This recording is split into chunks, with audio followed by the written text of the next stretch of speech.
Rebeca, quiero abrazarte, me muero de ganas de abrazarte y tengo tantas ganas de abrazar que amenazo a mis haters con abrazarlos a todos cuando termine esto.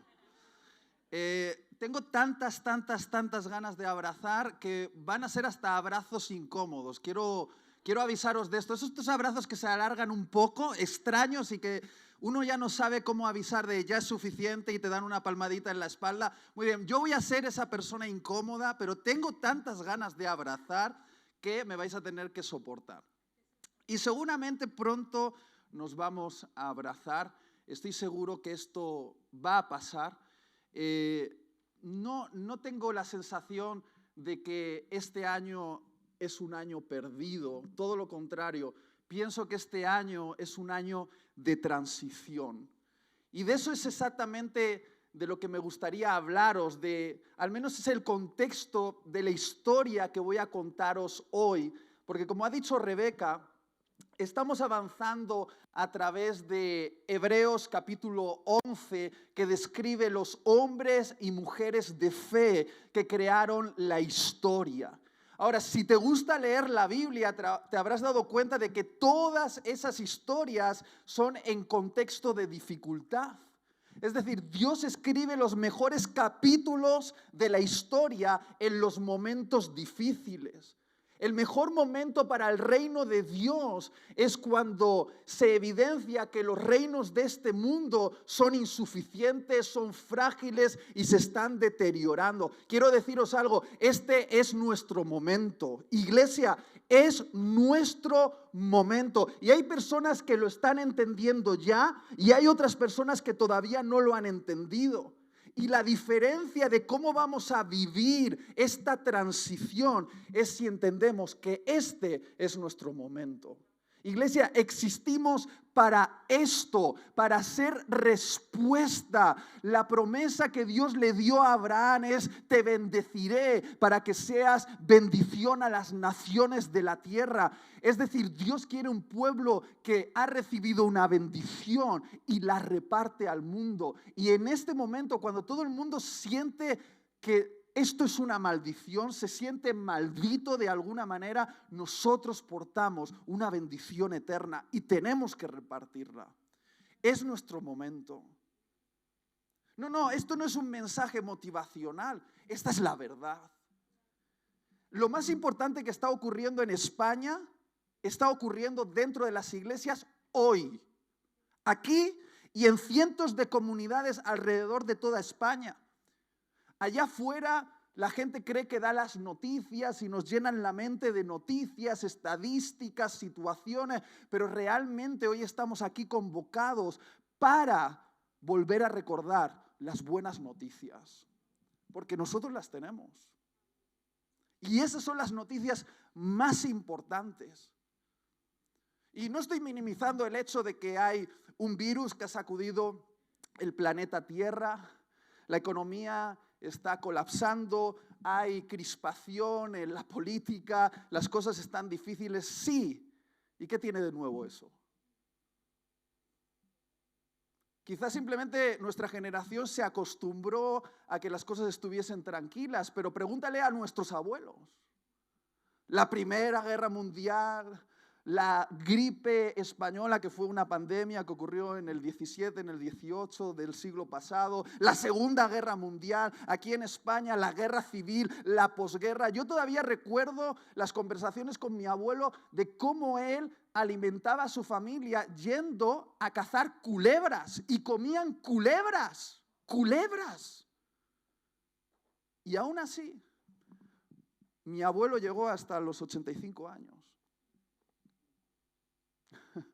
Y ha dejado el legado de una familia de fe. Nuestras generaciones pasadas han vivido momentos muy difíciles, eso no es nuevo. Pero si te das cuenta, la iglesia siempre sale triunfante, fortalecida y creciente en los contextos difíciles. Este es nuestro momento y tenemos que entenderlo. Es nuestro momento. Y estoy ilusionado. Y de eso voy a hablar hoy porque en Hebreos capítulo 11, cada predicador le ha tocado o hemos seleccionado, no sé muy bien qué, uno de los personajes, y a mí me ha tocado Moisés, y uno puede pensar cuántas cosas interesantes se puede decir de Moisés, pero hay algo que creo que nos identifica mucho, y es el hecho de que Moisés lideró en una época de transición. Moisés tuvo que tomar a más de 1.000.000 de personas, los hebreos que habían sido esclavizados por el imperio más grande de aquel momento, los egipcios, y de una manera sobrenatural y abrumadora, con el poder de Dios desbordado a niveles impresionantes, Moisés los libera pensando que lo peor ya ha quedado atrás, y descubre que lo peor es liderar a unas personas desde la esclavitud a la libertad, de una vieja vida a una nueva vida.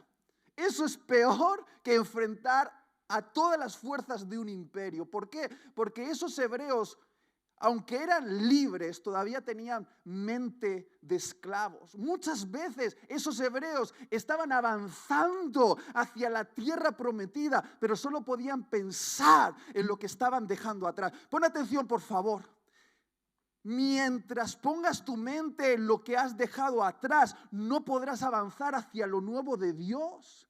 40 años estuvieron los desgraciados en el desierto cuando podían haber entrado en 40 días a la tierra prometida. Pero Dios dijo, el desierto reveló lo que había en vuestro corazón. Y Dios tuvo que permitir que una generación muriese en el desierto y una nueva naciese para conquistar la tierra prometida. Porque aquellos que aún piensan en, ¡ay, las cebollas y los rábanos que teníamos en Egipto! ¡Ay! Eras esclavo, te golpeaban la espalda, tenías jornadas de 12 horas diarias construyendo ladrillos. Ya, pero tenía mis cebollitas. Así pensaban ellos. Libres, pero con mente de esclavo. Y nosotros estamos en una transición, estamos dejando algo antiguo atrás y estamos por entrar en algo nuevo y todavía no lo hemos entendido. Seguimos pensando en lo que dejamos atrás y no podemos ver lo que tenemos por delante. Rebeca, estuvimos 3 años declarando el versículo, y no porque fuese bonito, Isaías 43, 18 y 19. Deja de pensar en las cosas antiguas. Deja ya de pensar en lo que dejaste atrás. ¿No lo ves? ¿No te das cuenta? Estoy haciendo algo nuevo. Hace 3 años declarábamos eso porque sonaba bonito. Ahora está ocurriendo y nos molestamos. Y claro que lo nuevo es incómodo. ¿Han hecho obras alguna vez en tu calle? Vale, antes de eso la carretera era un desastre, la acera estaba levantada y tú decías, oh, ojalá renueven esto, ojalá hagan algo nuevo. Y de repente meten las excavadoras, meten los camiones, meten a los obreros durante varias semanas a hacer ruido. Y levantan todo el pavimento. Están haciendo algo nuevo, pero lo nuevo trae incomodidad. Queremos lo nuevo, pero sin pasar por el proceso de derribar lo antiguo para construir lo que viene. Sí, lo nuevo se ve incómodo al principio y es así. Yo no quiero que la iglesia vuelva a lo de antes. Si vuelve a lo de antes, yo me bajo. Yo quiero algo nuevo. Dios quiere algo nuevo. Y si estamos pensando, ay, es que antes de la pandemia lo bien que nos iban las cosas, pues quizá no nos iban tan bien. Nos pueden ir mejor. Nos pueden ir mejor porque todavía hay un pueblo español allá afuera que no ha escuchado las buenas noticias. Y quizá esta es nuestra oportunidad. Iglesia, es nuestro momento. Es nuestro momento. Y ahí estaba Moisés, liderando a un pueblo por la transición, que ponían su mente constantemente en las cosas que dejaron atrás. Además eran un pueblo bien complicado. Y de Moisés podemos decir cosas realmente buenas, pero hoy voy a hablar de las malas. Hoy voy a hablar de un oscuro capítulo de la vida de Moisés y luego voy a contrarrestarlo con Cristo. porque aunque Moisés es un icono a nivel global para las tres grandes religiones, los judíos, los musulmanes y los cristianos, tiene un par de capítulos oscuros este hombre que creo que nos va a enseñar algo. Y no me preguntes por qué, pero el Espíritu Santo me ha llevado a esto y después me ha llevado a Cristo y me ha dicho, ¿qué quieres? ¿Cuál de las dos? Y creo que esa es la elección que tenemos que tomar hoy nosotros. O lo hacemos como Moisés o lo hacemos como Jesús. Y me gustaría llevarte a un texto bien oscuro. A los teólogos esto les va a encantar, porque es un clásico versículo que no se predica, porque es muy difícil de entender. Entonces los teólogos van a disfrutar, pero vamos a intentar sacarle algunas verdades. ¿Está bien? Acompáñame a Números capítulo 20, versículo 1 en adelante. Dice así: los hijos de Israel, toda la congregación, llegaron al desierto de Zin en el mes primero, y el pueblo se quedó en Cades. Allí murió Miriam, que era la hermana de Moisés, y allí la sepultaron. Y no había agua para la congregación. Y se juntaron contra Moisés y Aarón, y el pueblo contendió con Moisés y le habló diciendo: ojalá hubiéramos perecido cuando nuestros hermanos murieron delante del Señor. Qué animados, este pueblo era súper animado. ¿Por qué pues has traído al pueblo del Señor a este desierto? Para que nosotros y nuestros animales muramos aquí. Ahora piénsalo bien, estaban teniendo sed. No sé si has visto una persona sedienta, sale lo instintivo, siempre. Es una cuestión de supervivencia casi. ¿Y por qué nos hiciste subir de Egipto para traernos a este miserable lugar? No es lugar de sementeras, ni de higueras, ni de viñas, ni de granados, ni aún hay agua para beber. Entonces Moisés y Aarón fueron delante de la asamblea a la puerta de la tienda de la reunión y se postraron sobre sus rostros y se les apareció la gloria del Señor. Y habló el Señor a Moisés diciendo: toma la vara y reúne a la congregación, tú y tu hermano Aarón, y hablad a la peña a la vista de ellos. ¿Qué dijo? Hablad a la peña, a la roca, a la vista de ellos, para que la peña dé agua. Así sacarás para ellos agua de la peña y beban la congregación y sus animales. Tomó Moisés la vara de la presencia del Señor, tal como él se lo había ordenado. Y Moisés y Aarón reunieron al pueblo ante la peña, y él les dijo: oíd ahora, rebeldes. Moisés estaba súper animado ese día también. ¿Sacaremos agua de esta peña para vosotros? Entonces Moisés levantó su mano y golpeó la peña 2 veces con su vara, y brotó agua en abundancia, y bebió el pueblo y sus animales. Y el Señor dijo a Moisés y a Aarón: ¿por qué vosotros no me creísteis a fin de tratarme como santo ante los ojos de los hijos de Israel? Por tanto, no conduciréis a este pueblo a la tierra que les he dado. Es decir, no entraréis en la tierra prometida. Aquellos fueron las aguas de Meribá, porque los hijos de Israel contendieron con el Señor, y Él manifestó su santidad entre ellos. Bueno, qué interesante, ¿verdad? Esto es uno de los capítulos extraños de la Biblia. Literalmente, el pueblo estaba en una crisis. Y creo que esto se parece un poquito a lo que estamos viviendo, una crisis social. La multitud tenía sed, y cuando uno tiene sed, lo instintivo brota. Y murmuraban en contra del liderazgo y amenazaban con amotinarse. Había una gran tensión en el ambiente. Yo creo que se parece mucho a la tensión social que estamos viviendo y que también está impregnando las iglesias. La gente está tensa y se nota. El otro día cuando vine aquí y Ramón me dejó en el aeropuerto, había un guardia de seguridad que es autoridad, lleva una placa que dice que es autoridad y todo el mundo lo estaba respetando, pero los coches estaban colapsando unos con otros porque no había mucho espacio para aparcar y dejar a los pasajeros para que pudiesen entrar en el aeropuerto. Y ahí estaba el guardia pues dirigiendo y no todo el mundo le comprendía. Querían obedecer, pero no todo el mundo le comprendía. Y uno paró en el centro y de repente yo lo escuché. Vi a ese hombre de autoridad poniéndose a insultar a una persona. Eres un estúpido, que no lo entiendes, ¿qué pasa? Es que no hablo con suficiente claridad. Un hombre de autoridad perdiendo los papeles. Crispación.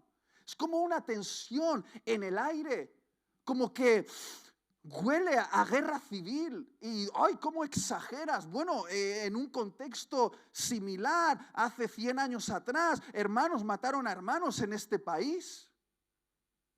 Y se fomenta por la televisión una tensión. Los políticos, en vez de ayudar, nos tensan más, nos quieren dividir, nos quieren poner en contra los unos contra los otros. De repente oímos noticias de personas que entran en supermercados, en tiendas y roban productos. Las calles se están volviendo cada vez un poquito más peligrosas. Hay algo que está pasando y lo estamos notando todos. Hay crispación en el ambiente, hay una tensión, hay sed, no de agua, sino de esperanza. Lo digo claro, cuando se pierde la esperanza y no puedes planear ni las Navidades, para muchas personas todo su mundo ha colapsado. Hay sed y algo está pasando. Pero a Moisés se le juntó esa sensación con una pérdida de un ser querido. Miriam, su hermana, acababa de morir. Y hay que entenderlo, Moisés estaba tocado. Moisés había perdido a una persona que amaba y ahora tenía que enfrentarse a la murmuración de un pueblo que decía: ¿por qué nos has traído aquí? ¿Y qué es esto? Y mejor si estuviésemos muertos. Y Moisés pensó: pues ahora os voy a matar yo. Y Dios le dice, le da una clara instrucción: Moisés, toma la vara de la autoridad, ve a la roca y háblala.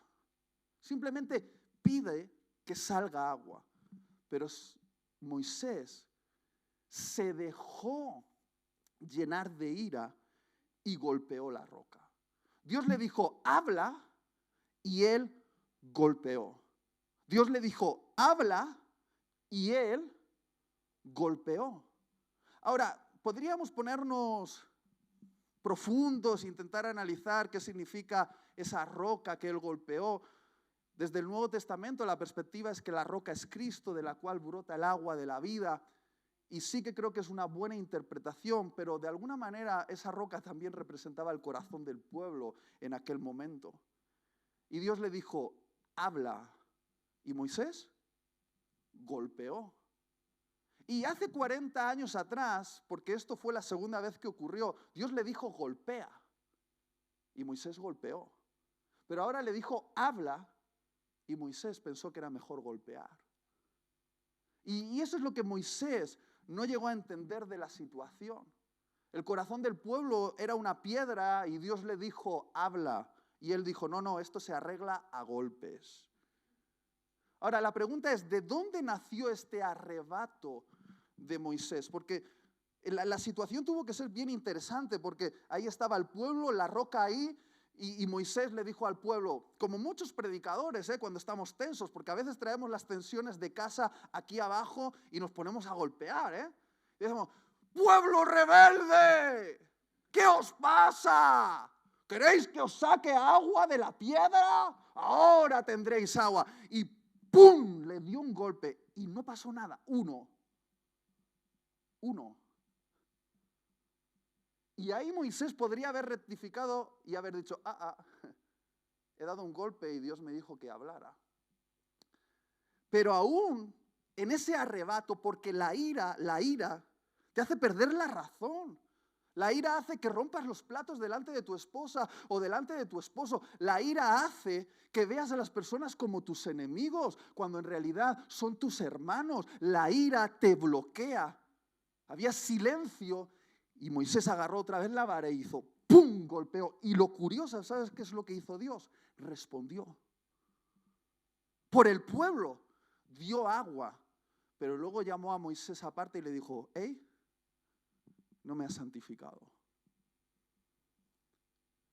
No vas a entrar en la tierra prometida. El gran sueño de Moisés, por lo que había vivido, se desvaneció por un arrebato de ira. Ahora, ¿de dónde llegaba esto? Porque Moisés tuvo muchos momentos así.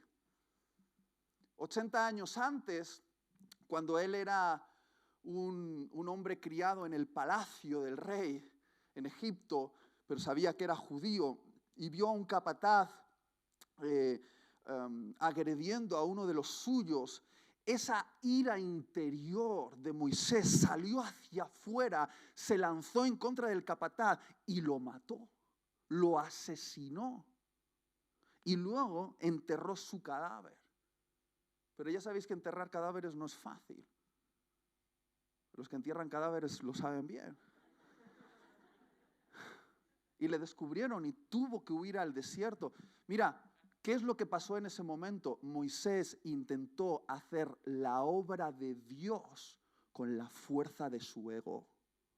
Porque Dios quería liberar al pueblo de la esclavitud, pero no a la manera de Moisés, a la manera de Dios. Y Dios iba a desatar 10 plagas que iban a aniquilar a muchos egipcios, pero no era a la manera de Moisés, era a la manera de Dios. Y muchos con arrebato, con ira, con crispación, dicen, voy a hacer la obra de Dios, pero lo hacen con la fuerza de su ego.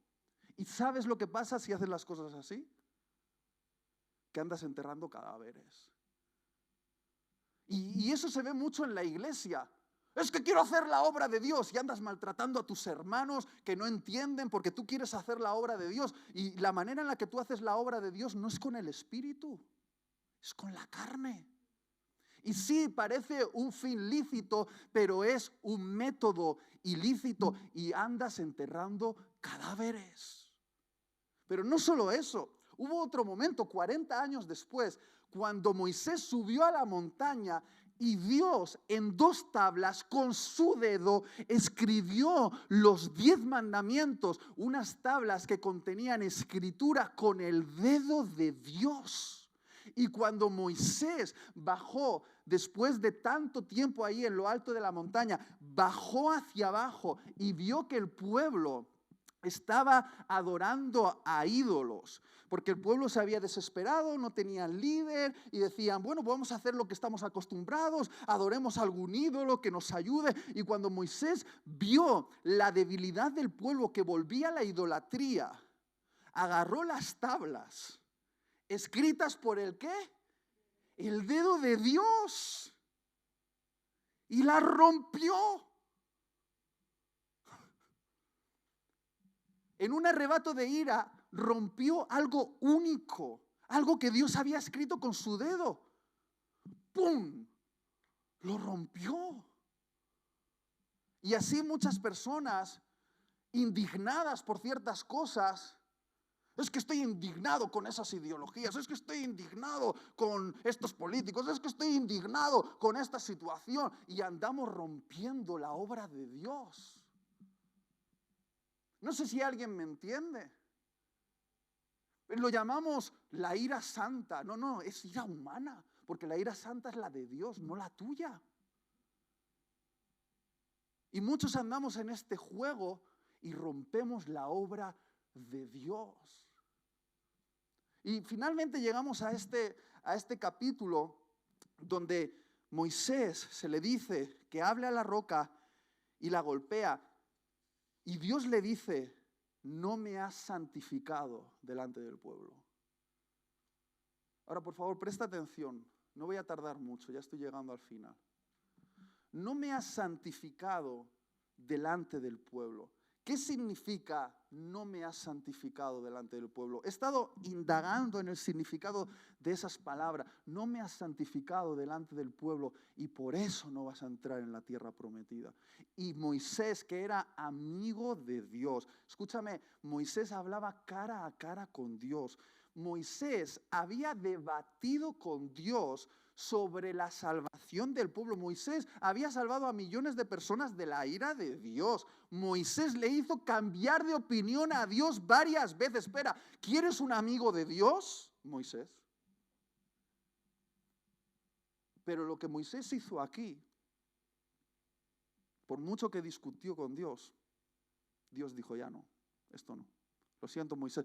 Y al final Dios dijo, vale, te voy a dejar verla de lejos. Súbete a la montaña y la ves de lejos, pero no vas a entrar. Entonces, ¿qué significa no me has santificado delante del pueblo? Seguramente esto es un poco debatible, pero buscando el significado yo he llegado a esta conclusión. Dios le dijo, Moisés, no me has representado bien. No me has representado bien. No estabas alineado con mis intenciones y has transmitido una imagen distorsionada de quién soy yo y de lo que quiero en este momento. Moisés, era el momento de hablar y no de golpear. Ya golpeamos hace 40 años atrás, pero esta es una nueva generación. Ahora había que hablar. Hace 40 años te dije golpea, ahora te dije habla. Ellos no son los mismos que aquellos. Y tú no has prestado atención a los detalles, y los detalles son importantes. Moisés, estás cansado y se te ha nublado el entendimiento, no me has representado bien. Has causado duda en el corazón del pueblo con tu acción, que dicen, este es Dios y esta es la manera de Dios. Moisés, no me has santificado delante del pueblo. No has honrado bien mi nombre. De eso se trata. Porque como iglesia, Jesús nos enseñó a orar, santificado sea tu nombre.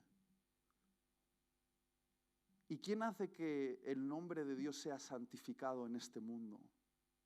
Nosotros como iglesia lo santificamos. Lo contrario a santificar el nombre es usar el nombre de Dios en vano. Y hay muchos predicadores que usan el nombre de Dios en vano.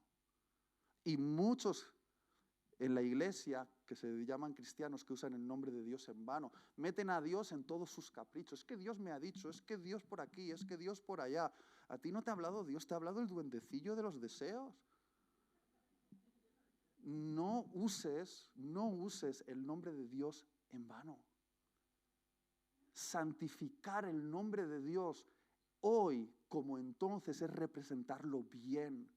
Y como iglesia, mi pregunta hoy para todos vosotros y para mí es, ¿estamos santificando el nombre de Dios delante de esta sociedad que está sedienta?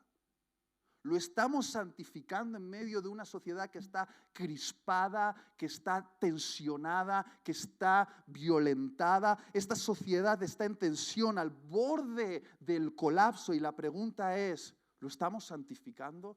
¿Qué es lo que nos toca ahora? ¿Qué tenemos que representar de Dios? Y aquí es donde voy con Cristo. Dejemos a Moisés, que fue un gran hombre, pero era débil, como todos nosotros. Eso me da esperanza, Rebeca? Moisés tenía arrebatos de ira, pues, y fue un hombre de Dios. Todos estamos expuestos a debilidad. Pero Cristo, fíjate Cristo lo que nos enseña. Cristo en Marcos capítulo 6 también estuvo delante de una multitud que tenía hambre. Una multitud que estaba cansada. Una multitud que estaba siendo presionada por un imperio, el imperio romano, que estaba abusando de ellos. Marcos capítulo 6, versículo 30. Es un mensaje para la iglesia. Si no has prestado atención hasta ahora, tienes que prestar atención en este momento. Este es el mensaje del Señor. Estoy convencido de ello. Marcos 6, versículo 30. Los apóstoles se reunieron con Jesús y le informaron sobre todo lo que habían hecho y enseñado. Y él les dijo, venid, apartaos de los demás a un lugar solitario y descansad un poco. ¿Qué les dijo Jesús? Venga, venid, vamos a apartarnos un poquito, estáis cansados, vamos a descansar un poco. Además, unos versículos antes le habían dado la noticia a Jesús de que alguien importante había muerto. ¿Quién había muerto? Juan el Bautista. ¿Ves las similitudes? Miriam había muerto, estaban cansados. Aquí Juan el Bautista había muerto, estaban cansados. Porque había muchos que iban y venían y ellos no tenían tiempo ni siquiera para comer. No tenían tiempo ni siquiera para comer. ¿Habéis intentado liderar a alguien cuando tienes hambre? Wow. Y se fueron en la barca a un lugar solitario, apartado. Pero la gente los vio partir. Se dice que unas 5.000 personas, varones. Eso significa que probablemente entre mujeres, niños y niñas eran unas 15.000 personas que estaban siguiendo a Jesús y a los apóstoles. Muchos lo reconocieron y juntos corrieron allá a pie de todas las ciudades y llegaron antes que ellos. Al desembarcar, él vio una gran multitud y ¿qué pasó? Se crispó. Dijo, y tuvo compasión de ellos. ¿Qué tuvo Jesús? Compasión de ellos, porque eran como ovejas sin pastor. Y comenzó a enseñarles muchas cosas. Y cuando ya era muy tarde, sus discípulos se le acercaron diciendo, el lugar está desierto y ya es muy tarde. Despídelos para que vayan a los campos y a las aldeas de alrededor y se compren algo para comer. Es decir, los discípulos le dijeron que se vayan y que compren y que coman y que nos dejen un ratito. Pero respondiendo Jesús les dijo, dadles vosotros de comer. ¿Qué dijo Jesús? A los discípulos hambrientos, ¿qué les dijo? Dadles vosotros de comer. Y ellos le dijeron, ¿quieres que vayamos y compremos 200 denarios, que era el salario de todo un año, de pan y les demos de comer? Y él les dijo, ¿cuántos panes tenéis? Id y ved. Y cuando se cercioraron, le dijeron, 5 panes y 2 peces. Y les mandó que todos se recostaran por grupos sobre la hierba verde. Y se recostaron por grupos de 100 y de 50. Entonces él tomó los 5 panes y los 2 peces, y levantando los ojos al cielo, los bendijo, y partió los panes y los iba dando a los discípulos para que se los sirvieran. También repartió los 2 peces entre todos.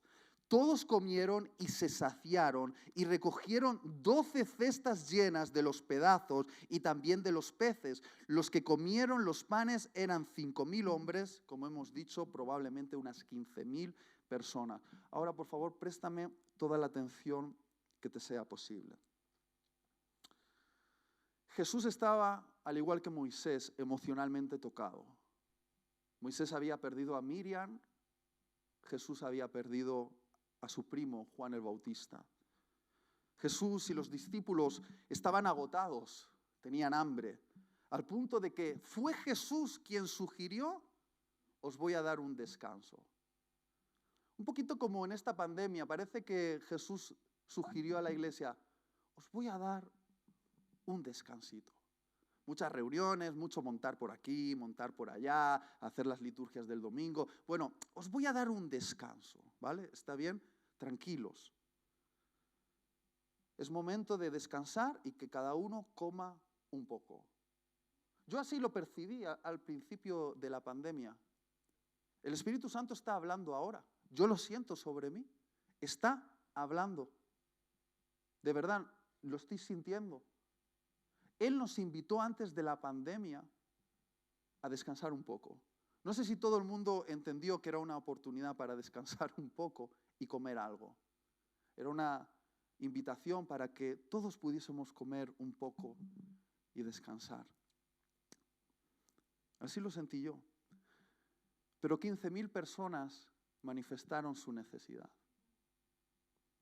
Y entonces los discípulos vieron a esas 15.000 personas y dijeron, estas 15.000 personas que están cansadas y hambrientas son un problema.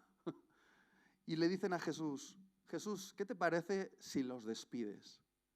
Que nosotros, como hemos acordado, tenemos que descansar y comer un poco. ¿Y Jesús qué hizo? Los miró y tuvo compasión.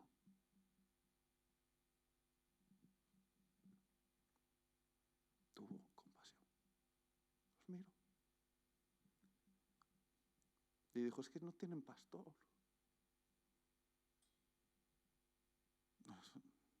Los políticos no les están pastoreando. Los científicos no les están pastoreando. Los educadores no les están pastoreando. están mal, no tienen pastor. Y Jesús tenía hambre, pero sabía que su comida y su bebida es hacer la voluntad del Padre. Y la voluntad del Padre son las personas. Es salvar a las personas. Y Jesús miró a sus discípulos y les dijo, sois mi equipo. Sois mi equipo. Si queréis formar parte de la multitud hambrienta, está bien. Puedes elegir eso, pero si quieres ser parte de mi equipo, se terminó el descanso. Hay que ser un catalizador de un milagro. Y sinceramente creo que es la voz de Dios para su iglesia. Dios diciéndonos, sois mi equipo. Si queréis estar en el lado de aquellos que se recostaron para recibir pan y peces, está bien, porque yo bendigo a la gente, les doy pan y peces, pero busco un grupito selecto de gente que sirva cuando otros comen, que estén de pie cuando otros están recostados,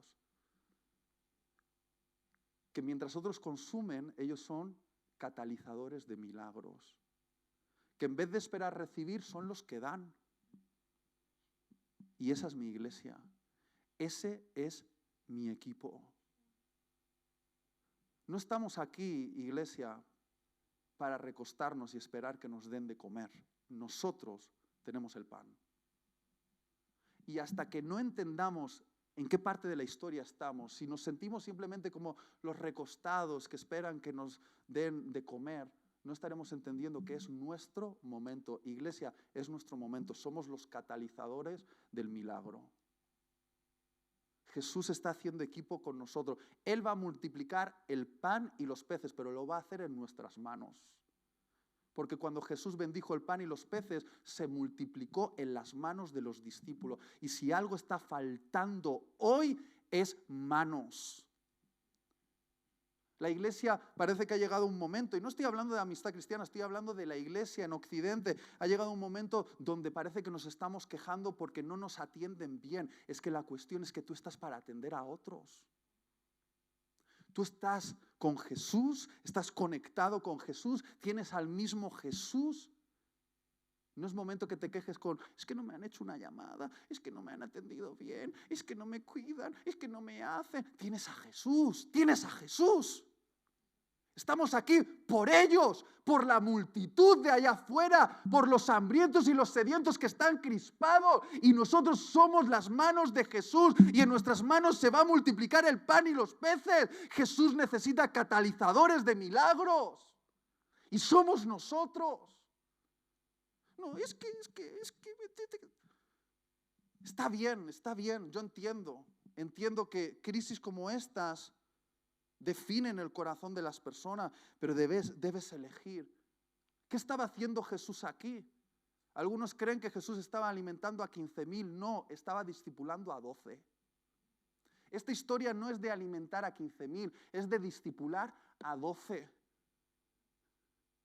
Esta historia no nos está enseñando hoy una metodología para alimentar a 15,000. Nos está diciendo qué tipo de iglesia quiere que seamos cuando todo el mundo está hambriento.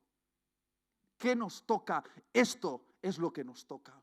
Esto es lo que está esperando Jesús de nosotros. Que nos pongamos de pie mientras los demás están recostados. Que sirvamos mientras los demás reciben. Que demos mientras los demás se llenan el estómago.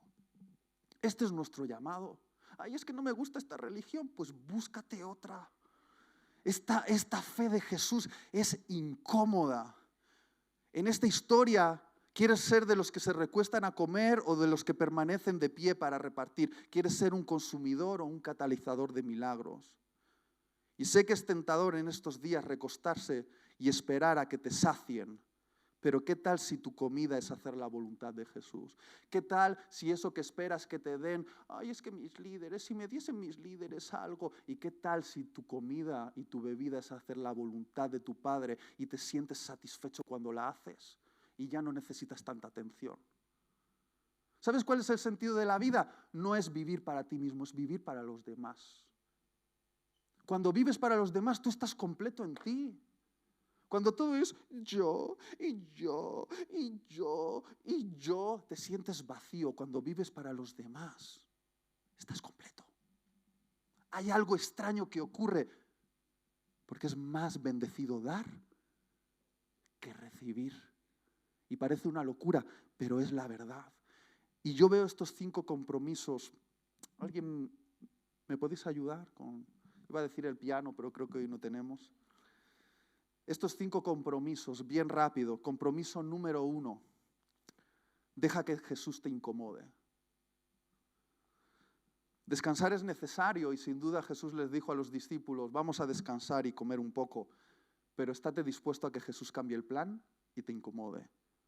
Deja que Jesús te incomode, deja que te interrumpa para saciar la necesidad de otros. Compromiso número 2, humilla tu ego. Humilla tu ego. Los discípulos le ordenaron a Jesús, despídelos.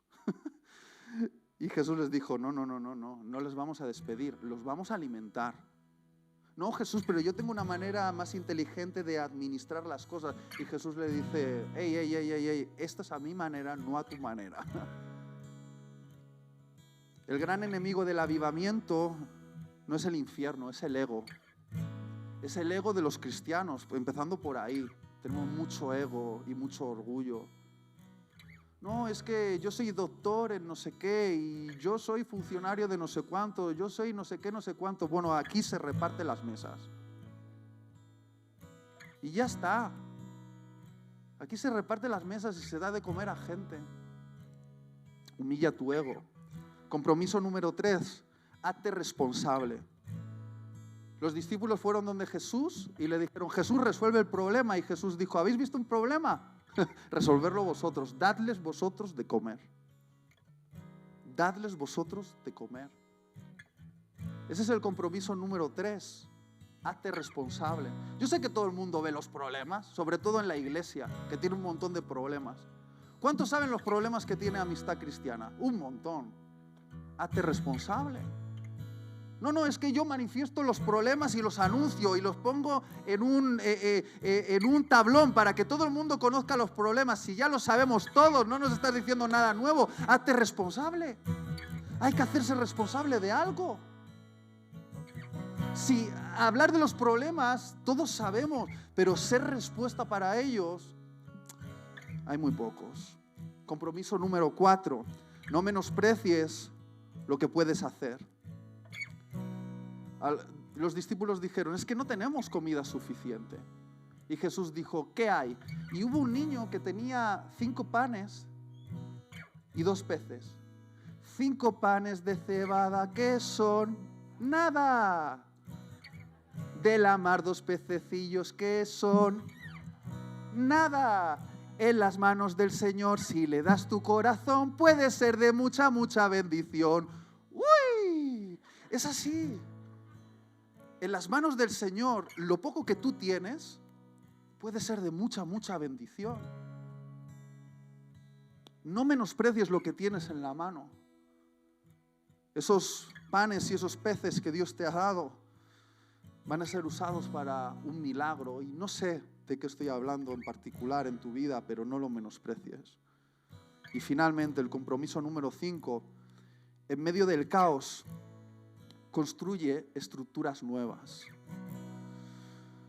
Jesús les dijo, ¿veis estos 15,000? Ponérmelos en grupos de 50 y de 100, porque en medio del caos se desparrama la bendición. Necesitamos organizar esto. Y parece una absurdez, pero el orden en el reino de Dios es muy importante. De hecho, en Génesis capítulo 1 vemos que desde el caos Dios incrementa la vida a medida que va ordenando. Y Dios nos está invitando a ordenar el caos, pero quizá no con estructuras antiguas, quizá con estructuras nuevas. Quizá la iglesia que viene es un poco diferente a la iglesia que fue, pero está claro que tenemos que ponernos a organizar esto para el milagro. No esperes a que llegue el milagro, porque nos puede pillar sin tener la estructura. Hay que crear la estructura para el milagro. Tú tienes que estar viendo 1000 españoles o no españoles, me vais a perdonar, pero es que mi corazón late por mi tierra y por mi gente, y amo a todas las culturas, pero tengo tantas ganas de ver españoles convertidos al Señor. Tantas ganas. Y lo que viene va a ser para la salvación de este país y su gente. Y todos los latinos y de otros países que habéis venido aquí para catalizar el milagro. No, es que yo vine aquí para hacer dinero. No, viniste aquí para el avivamiento, te lo digo así. Has venido aquí para esto, para el catalizar el avivamiento del Señor en España, para que España tenga salvación. No has venido a hacer dinero. Y si viniste para esto, ya te vas a dar cuenta de que el dinero se va a esfumar bien rápido. Has venido aquí y te necesitamos aquí para catalizar el milagro. No, es que estoy pensando volver a mi país porque vine aquí por una mejor vida. Pues ahora te necesitamos aquí, no te vayas. Es así, te necesitamos aquí. Y una vez hecho esto, simplemente disfrutemos el milagro y vamos a celebrarlo. Porque al final los 12 discípulos, cada uno de ellos se llevó una cesta de regalo a casa. Algunos dicen, este año no hay cesta de Navidad. Bueno, en el reino de Dios hay cestas de Navidad. Cuando somos catalizadores de milagros, nos llevamos una gran cesta de bendición a nuestras casas. Me gustaría invitarte a ponerte de pie ahí donde estás. En primer lugar, quiero preguntar si esta mañana hay aquí entre nosotros alguien que haya sido invitado por un familiar o un amigo que todavía no haya entrado en este movimiento de locos que se llama la iglesia, que no conozca a Jesús como su Señor y Salvador y que diga, ¿sabes qué? No entiendo todo todavía, pero algo me dice que yo formo parte de esto, que soy parte del movimiento de Dios, que estoy aquí para conocer a Dios y para darlo a conocer. Algo me dice que Jesús me está llamando. Si tú eres esta persona y nunca te has entregado a Jesús, nunca has dicho, Jesús, quiero formar parte de tu movimiento, sálvame y hazme parte, este es el día. Quiero preguntar, ¿hay alguien aquí? Como señal solo voy a pedir que levantes la mano, no te voy a pedir nada más, ni siquiera te podemos pedir que bajes, ni te podemos poner las manos encima y orar por ti, simplemente una señal ahí donde estás. Si tú sabes que Jesús te está llamando, voy a contar hasta 3 y levanta tu mano, ¿está bien? 1, esta es una oportunidad de vida o muerte. 2, es el momento de reaccionar. 3, levanta tu mano, ¿sí? Dios te bendiga, Dios te bendiga, Dios te bendiga, Dios te bendiga, Dios te bendiga. Vamos a dar un aplauso a Jesús por estas manos que se han levantado. Rebeca, ayúdame una oración por ellos. ¿Qué tal si toda la iglesia oramos juntamente con los que han levantado su mano para darles la bienvenida? Nos gustaría abrazaros, ¿eh? Yo ahora mismo iría por ti. Es que me están dando unas ganas de abrazarte, pero no quiero que me metan en la cárcel. Pero yo te abrazaría porque quiero darte la bienvenida al reino de Dios, la bienvenida a la familia, aquí Amistad Cristiana, que somos un pequeño grupito de todos los grupos que Dios tiene en España y en el mundo. Pero queremos ser tu casa, queremos ser tu familia. Rebeca, ¿puedes guiarnos en una oración que podamos repetir? Sí, vamos todos a repetir esta oración.